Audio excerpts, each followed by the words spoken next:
यानंतर इतरही घडामोडी पाहणार आहोत थोडक्यात।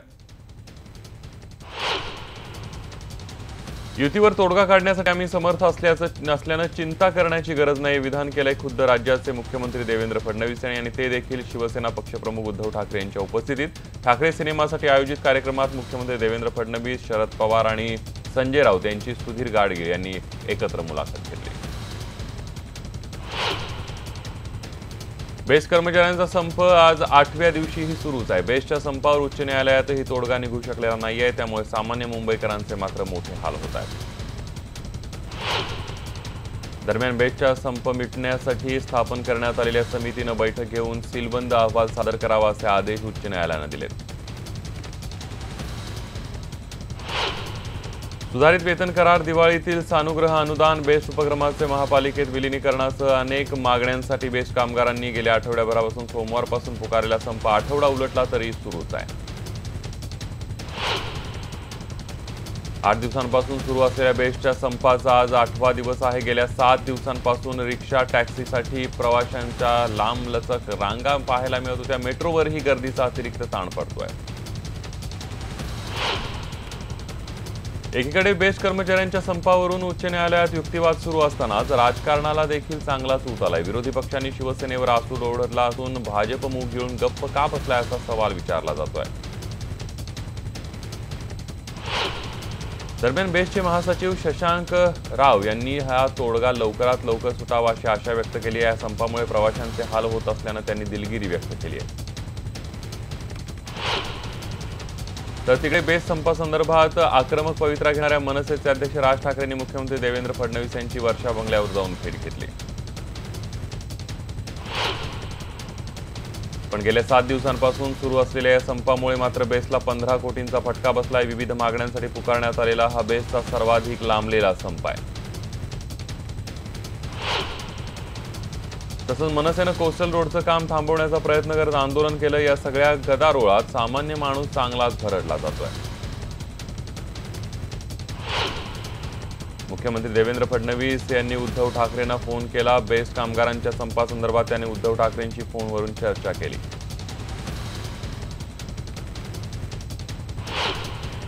सध्या 2.5 लाखांपेक्षा अधिक वार्षिक उत्पन्न असलेल्यांना कर भरावा लागतो। मात्र निवडणुकांच्या तोंडावर करदात्यांना खुश करण्यासाठी सरकार ही मर्यादा 5 लाखांपर्यंत वाढवण्याची शक्यता असल्याची जोरदार चर्चा आहे। देशातील सर्वात मोठी इंधन कंपनी इंडियन ऑइल कॉर्पोरेशन लिमिटेडने पेट्रोल आणि डिझेलच्या किमतीत काल सलग 5व्या दिवशी ही वाढ केली आहे। विजेच्या विक्रीवर आकारण्यात येणाऱ्या विद्युत शुल्कामध्ये राज्य सरकारने 10 पैशांनी वाढ केल्यानं वीज पुन्हा एकदा महाग झाली। 1 जानेवारी 2019 पासून हे वाढीव विद्युत शुल्क लागू करण्यात आलंय। सोलापूरचं ग्रामदैवत सिद्धरामेश्वराचा विवाह सोहळा संपन्न झाला। कुंभार कन्येशी सिद्धरामेश्वराचा प्रतिकात्मक विवाह सोहळा पार पडला। आंध्र प्रदेश, कर्नाटक आणि महाराष्ट्रातील लाखो भक्तगणांनी या सोहळ्याला उपस्थिती लावली। मेळघाटातील पुनर्वसित गावांमध्ये सुविधांचा अभाव असल्यानं आदिवासी गावकऱ्यांनी परत मेळघाटात जाण्याचा निर्णय घेतलाय। पोलीस प्रशासन आणि वन विभागाला न जुमानता पुनर्वसित आदिवासींनी पुन्हा मेळघाटात प्रवेश केला। मनमाड नगर परिषदेच्या सर्वसाधारण सभेमध्ये चांगलाच गोंधळ उडाला। या सभेमध्ये राष्ट्रवादीच्या नगरसेवकांनी टेबल खुर्च्यांची फेकाफेकी केली। त्यानंतर त्यांनी अधिकाऱ्यांना घेराव घातला। लातूर जिल्ह्यातल्या एका गावात अतिशय धक्कादायक घटना घडली। आईच्या चितेच्या शेजारीच मुलानं आत्महत्या केली आहे। गजानन कोडलवाडे असं या तरुणाचं नाव आहे। लातूर जिल्ह्यातल्या शिरूर ताजबंद शिवारातली ही धक्कादायक घटना आहे। लातूर जिल्ह्याच्या देवणी तालुक्यामध्ये उसाच्या शेताला आग लागली। वलांडी गावातील ही घटना आहे। माधवराव कवठाळे असं शेतमालकाचं नाव आहे। आश्चर्य म्हणजे 1.5 महिन्यांपूर्वी कवठाळेंच्या शेतात आग लागली होती। नगरमध्ये रेल्वे पोलिसांनी केलेल्या महत्त्वाच्या कारवाईमध्ये सापांची तस्करी करणाऱ्या एकाला अटक करण्यात आली आहे। त्यांच्याकडून 6 ते 7 प्रकारचे साप आणि काही पक्ष्यांचे अवशेष हस्तगत करण्यात आले।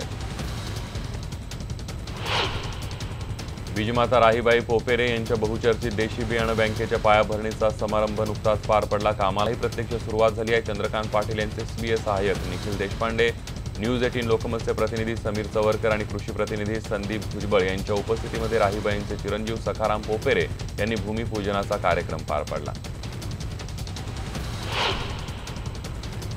24 जानेवारीला अमित शहांच्या दौऱ्यादरम्यान शेतकरी रस्त्यावर उतरून आपला संताप व्यक्त करणार आहेत। ऊस उत्पादक शेतकऱ्यांना मुख्यमंत्र्यांनी दिलेलं आश्वासन पूर्ण न केल्याचा जाब विचारण्यासाठी शहांचा दौरा सुरळीत होऊ देणार नाही असा इशारा स्वाभिमानी शेतकरी संघटनेचे अध्यक्ष खासदार राजू शेट्टी यांनी दिलाय।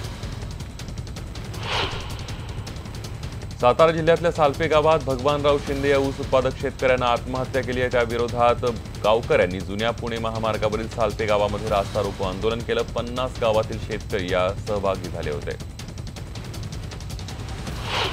अहमदनगर इथल्या भगवान बाबांच्या मूर्तीची विटंबना केल्याप्रकरणी नागरिकांनी रास्ता रोको आंदोलन केलं। केडगाव, ब्राह्मवळण, नेप्ती नाका ठिकाणी रास्ता रोको करण्यात आला। यावेळी मोठ्या संख्येने नागरिक उपस्थित होते। मंगळवेढा इथल्या प्रतीक या मुलाच्या हत्येचा उलगडा झालेला आहे। अपहरण करण्यात आलेल्या प्रतीकचा नरबळी दिल्याचं उघड झालंय। दीर्घकालीन आजारातून बरं व्हावं आणि धनप्राप्तीसाठी प्रतीकचा नरबळी देण्यात आला। या प्रकरणी एका अल्पवयीन मुलाला ताब्यात घेण्यात आलंय। मंगळवेढ्याच्या दहिवडी गावामध्ये कोतवालच ड्युटीवर नाही आहे। गावात एकाचा मृत्यू झाला, पण मृतदेहाजवळ थांबण्यासाठी गावात कोतवालच उपस्थित नव्हता, त्यामुळे ग्रामस्थ संतापले होते। राष्ट्रीय महामार्गावर भरधाव सायलो कार ट्रकवर आदळून झालेल्या अपघातात 4 जण ठार तर 3 जण गंभीर जखमी झालेले आहेत। अपघातात जखमींमध्ये इंदोरमधील सिंगरोल पोलीस स्टेशनच्या PSI सह 3 पोलीस कर्मचाऱ्यांचा समावेश आहे। लातूर जिल्ह्यातल्या अहमदपूर तालुक्यातल्या खानापूर गावामध्ये 51 वर्षीय शेतकऱ्यानं आत्महत्या केली आहे। सततच्या नापिकीला आणि कर्जबाजारीपणाला कंटाळून विष पिऊन त्यांनी आत्महत्या केली आहे। हिंगोली जिल्ह्यातल्या सेनगाव तालुक्यामध्ये असलेल्या जयपूर गावात तीव्र पाणी टंचाई निर्माण झाली आहे। गावातील महिलांना पाण्यासाठी वणवणात भटकावं लागतंय।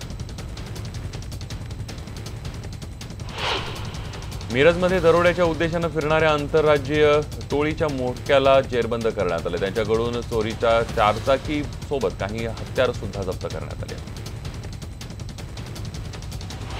भुसावळ शहराजवळच्या राष्ट्रीय महामार्ग क्रमांक 6चं चौपदरीकरणाचं काम सुरू आहे। इथल्या दीनदयाल नगरीतील रहिवाशांना पर्यायी जागा दिल्याशिवाय घरं तोडू देणार नाही असा इशारा इथल्या लोकांनी दिलेला आहे।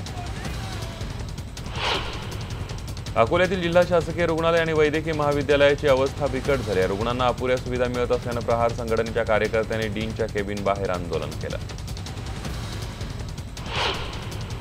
संक्रांत आली की पतंगबाजीला ऊत येतो। सुप्रीम कोर्टानं नायलॉनच्या मांजावर बंदी घातली आहे, पण त्याची विक्री राजरोसपणे सुरू आहे। याचा प्रत्यय भंडारा शहरातही येतोय। विक्री थांबवण्यात जिल्हा प्रशासन आणि पोलिसांना सपशेल अपयश आलंय।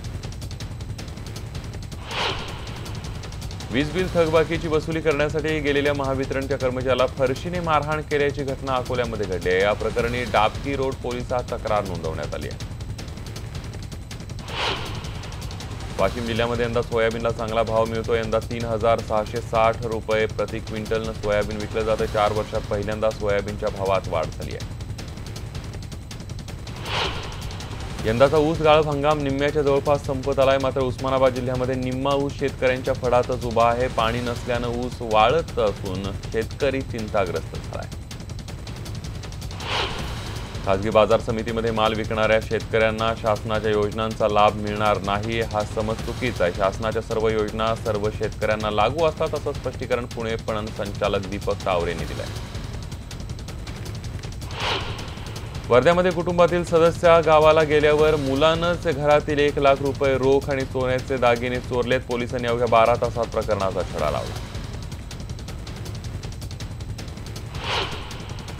नाना पाटेकर आणि मकरंद अनासपुरे यांच्या नाम फाउंडेशननं दुष्काळग्रस्त बीड जिल्ह्यात जनावरांना 5 ट्रक चारा वाटप करण्यात आले। शेतकऱ्यांच्या जनावरांना या चाऱ्यामुळे मोठा आधार मिळालाय। अभ्यास दौऱ्याच्या नावाखाली नांदेडमध्ये 35 नगरसेवक विमानानं सिमल्याला गेलेले आहेत। महापौर शीला भवरेंसह 10 महिला नगरसेवकही यामध्ये आहेत। एकीकडे खड्डे बुजवण्यासाठी पैसे नाही तर दुसरीकडे उधळपट्टी कशासाठी असा सवाल नांदेडकर विचारतायत। युवासेना प्रमुख आणि शिवसेनेचे नेते आदित्य ठाकरे 3 दिवस मराठवाड्याच्या दुष्काळी दौऱ्यावर जाणार आहेत। 15 ते 17 जानेवारी असे 3 दिवस आदित्य ठाकरे दुष्काळी दौरा करणार आहेत। शेतकरी संपाची हाक देणाऱ्या पुणतांबे गावातून पुन्हा एकदा शेतकरी आंदोलनाची मशाल पेटवण्यात येणार आहे। आज कोर कमिटीची पुणतांबेमध्ये बैठक होणार आहे। चाकण MIDC मधील महाळुंगे इंगळे येथील JBM कंपनीमध्ये आमरण उपोषणाला बसलेले आहेत। 12 बडतर्फ कामगारांपैकी काही कामगारांची प्रकृती खालावली आहे। माझ्या सभांना गर्दी होते, शेकडो कार्यकर्ते माझ्या सोबत असतात, मात्र मी स्वबळावर एकही आमदार निवडून आणू शकत नाही असं सांगत आरपीआयचे अध्यक्ष रामदास आठवले यांनी कार्यकर्त्यांना पक्ष वाढवण्यास आवाहन केलेलं आहे. देवणी तालुक्यातील भोपणी इथं 2 शाळकरी विद्यार्थ्यांचा भोपणी पाझर तलावात बुडून दुर्दैवी मृत्यू झालाय. सख्या चुलत भावांचा यामध्ये मृत्यू झाला. नांदेडमधील गोदावरी नदीत सर्वत्र घाणीचं साम्राज्य निर्माण झाले. पालिकेच्या ड्रेनेज लाईनमुळे गोदावरी गटारगंगा बनली आहे. हिंगोली जिल्ह्यातल्या औंढा नागनाथ हे 12 ज्योतिर्लिंगांपैकी 8वं ज्योतिर्लिंग असलेलं शहर आहे. या ठिकाणी श्री नागनाथ प्रभू यांचं देवस्थान आहे. सांगलीच्या मार्केट यार्डातील सुमारे 1300हून अधिक व्यापाऱ्यांना केंद्रीय सेवाकर विभागाच्या वतीनं नोटीस बजावण्यात आली आहे. गूळ, बेदाणा, हळद यासह शेतीमालावर सेवाकर वसुलीच्या या नोटिसा बजावण्यात आल्या. आंबेगाव तालुक्यातल्या भराडी गावात अण्णासाहेब आवटे महाविद्यालयातील राष्ट्रीय सेवा योजनेतील विद्यार्थ्यांनी समाज विधायक उपक्रम राबवला. या विद्यार्थ्यांनी वृक्षदिंडी आणि व्यसनमुक्ती जनजागृती रॅली काढून वृक्ष संवर्धन आणि व्यसनमुक्तीसाठी आवाहन केलंय.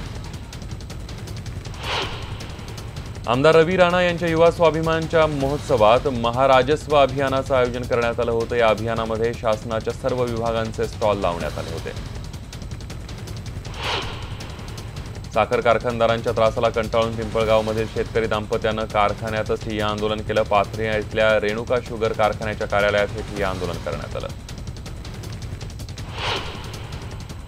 आंबेगाव तालुक्यातल्या अवसरी बुद्रुक इथल्या विद्या विकास मंदिर महाविद्यालयाच्या 1994-95 सालच्या 10वीच्या माजी विद्यार्थ्यांनी त्यांच्या शाळेला अनोखी भेट दिली आहे. या माजी विद्यार्थ्यांनी शाळेसाठी 50,000 रुपये किमतीचे सॅनिटरी नॅपकिन वेंडर आणि सॅनिटरी नॅपकिन बर्निंग मशीन भेट दिलंय. इंदापूरमध्ये मोठ्या प्रमाणावर पाणी आणि चाऱ्याची टंचाई निर्माण झालेली आहे. जवळपासच्या कालव्यांचं पाणी इंदापूरच्या 12 तलावात भरून द्यावं, शेतकऱ्यांची कर्ज वसुली थांबवावी असं विविध मागण्यांसाठी काँग्रेस कमिटीच्या वतीनं तहसीलदारांना निवेदन देण्यात आलं.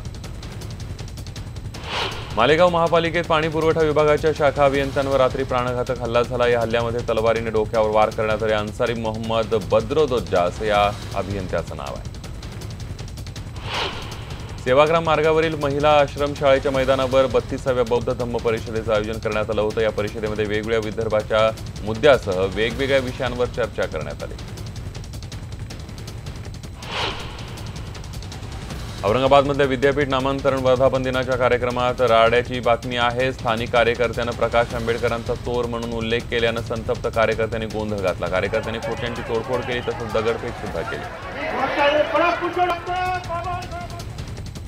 दरम्यान हा गोंधळ झाला त्यावेळेला कार्यक्रमात केंद्रीय सामाजिक न्याय राज्यमंत्री रामदास आठवले देखील उपस्थित होते. दरम्यान पोलिसांनी वेळीच हस्तक्षेप करत परिस्थितीवर नियंत्रण मिळवलं आणि त्यानंतर कार्यक्रम पार पडला.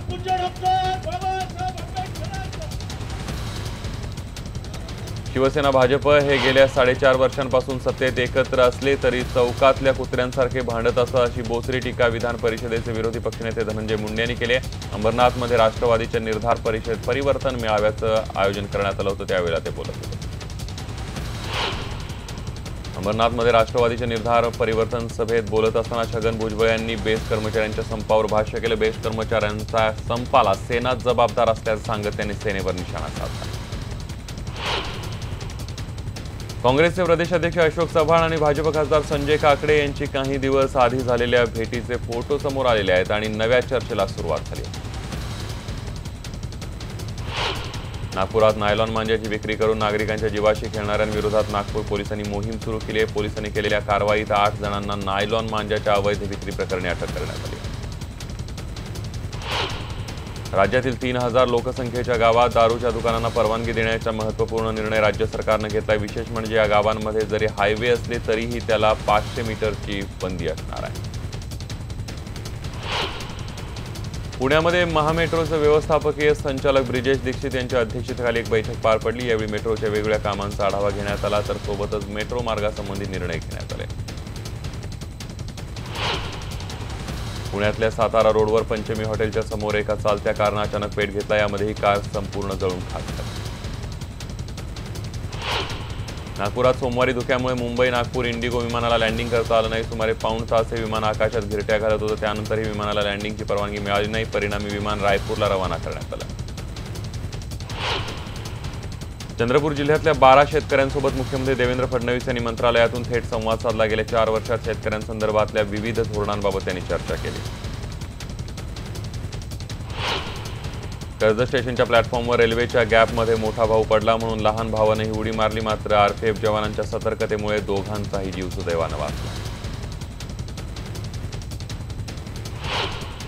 भिवंडीतल्या फेणे गावामध्ये बैलाने एका तरुणाला थेट शिंगावर घेऊन आपटल्याची घटना सीसीटीव्हीमध्ये कैद झाली आहे। खिलारी जातीच्या बैलाला चारा देण्यासाठी निलेश गेला असता त्याच्यावर बैलानं हल्ला केलाय।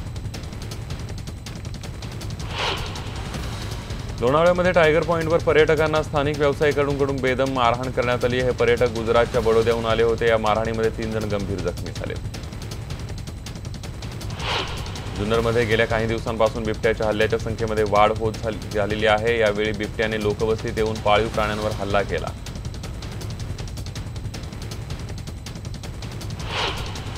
बिबट्यानं गायीची शिकार केल्याचं तुम्ही नेहमी ऐकलं असेल, पण गायींनीच हल्ला करून बिबट्याला मारल्याचा प्रकार अहमदनगरच्या संगमनेर तालुक्यातल्या उंबळी बाळापूर इथं घडलाय।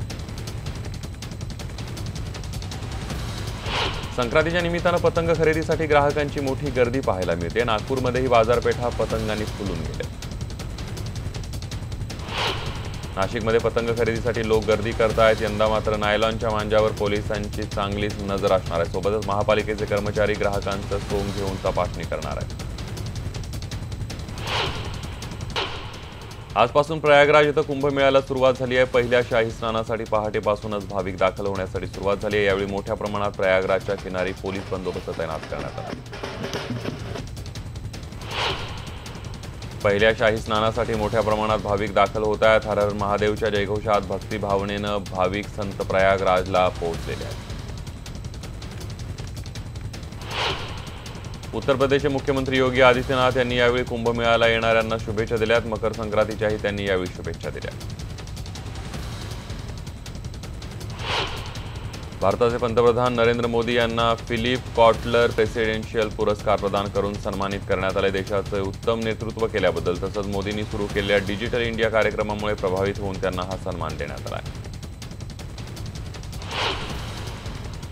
पंतप्रधान नरेंद्र मोदी आज केरळ आणि ओडिशाच्या दौऱ्यावर आहेत। ओडिशातल्या बालांगीर इथं मोदी भेट देणार आहेत। त्या ठिकाणी विविध विकास प्रकल्पांचं सुद्धा ते उद्घाटन करणार आहेत। तामिळनाडूच्या रामेश्वरम मधून पोलिसांनी अवैध दारू वाहतुकीवर मोठी कारवाई केली आहे। पोलिसांनी एका कारमधून तब्बल 624 दारूच्या बाटल्या जप्त केल्यात। इराणचे बोईंग मालवाहू विमान किर्गिस्तान इथून येत असताना सोमवारी इराणची राजधानी तेहरान येथील विमानतळावर उतरण्याच्या प्रयत्नात असताना कोसळून त्यात 13 जण ठार झालेत। यात 3 जण वाचल्याचं समजतंय, त्यात एका अभियंत्याचा समावेश आहे। AFC एशियन कप 2019 स्पर्धेमध्ये अ गटात खेळणाऱ्या भारतीय फुटबॉल संघाला पराभवाचा सामना करावा लागला आहे। स्पर्धेतील साखळी फेरीच्या 3ऱ्या सामन्यात बहारीन संघाकडून 1-0 असा पराभव भारताला स्वीकारावा लागला। अर्जेंटिनाचा नामांकित फुटबॉलपटू लिओनेल मेस्सीने ला लीगा फुटबॉल कारकिर्दीतील 400वा गोल केला। याबरोबरच सामन्यात लुईस सुआरेझने नोंदवलेल्या 2 गोलच्या बळावर बार्सिलोनाने इबार संघाचा 3-0 असा पराभव केला।